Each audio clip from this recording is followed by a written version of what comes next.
Hello, beautiful souls. I'm Shay.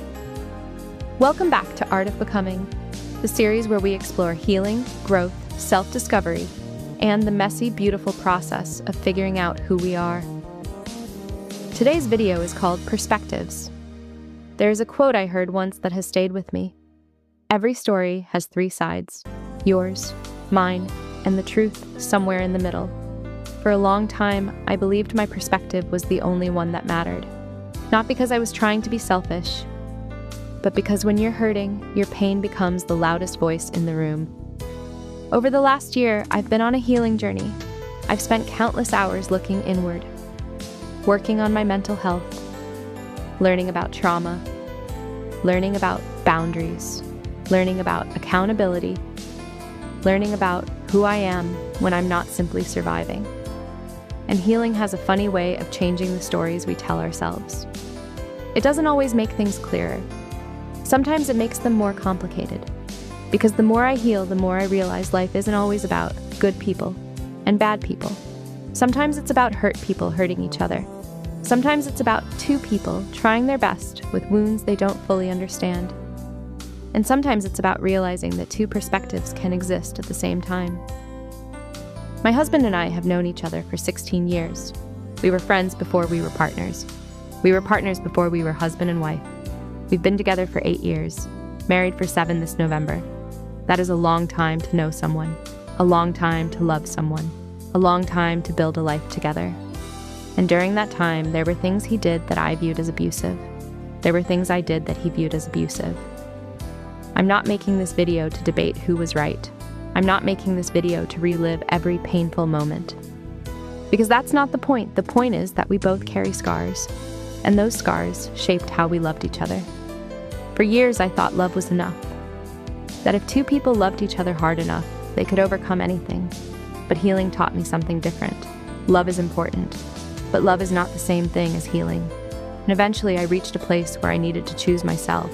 Not because I hated him, not because I wanted to punish him, not because I stopped caring, but because I needed to figure out who I was. I needed to find my voice. I needed to understand my own wounds. I needed to become someone I could be proud of. And somewhere during that process, something changed. The love I had for him changed, slowly, quietly, without me realizing it at first. Until one day, I had to admit a truth I never wanted to face. I wasn't in love anymore. That was one of the hardest things I've ever had to say. Not because it was dramatic, not because it was sudden, but because it was honest. And honesty can be painful, especially when the other person still loves you.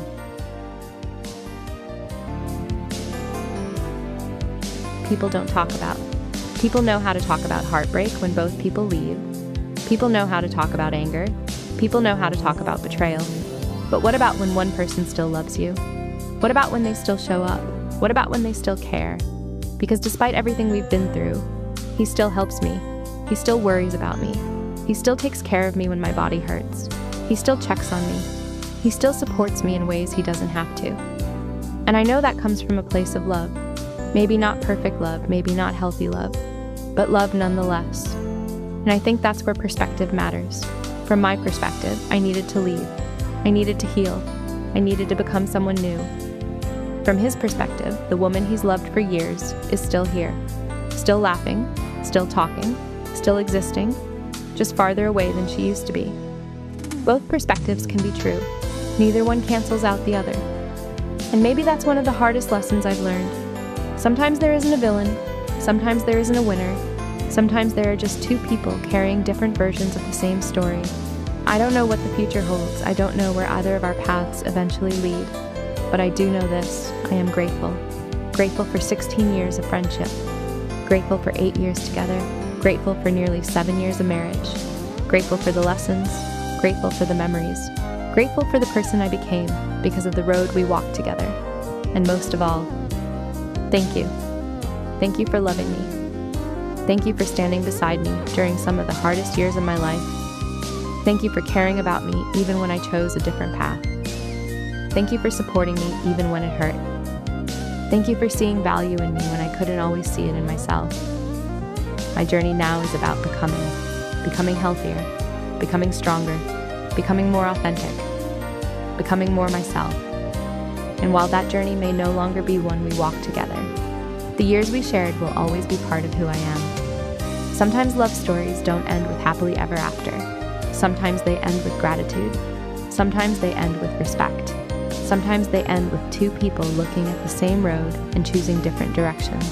And sometimes, the greatest act of love is simply wishing someone well as they continue their journey without you. This has been Art of Becoming.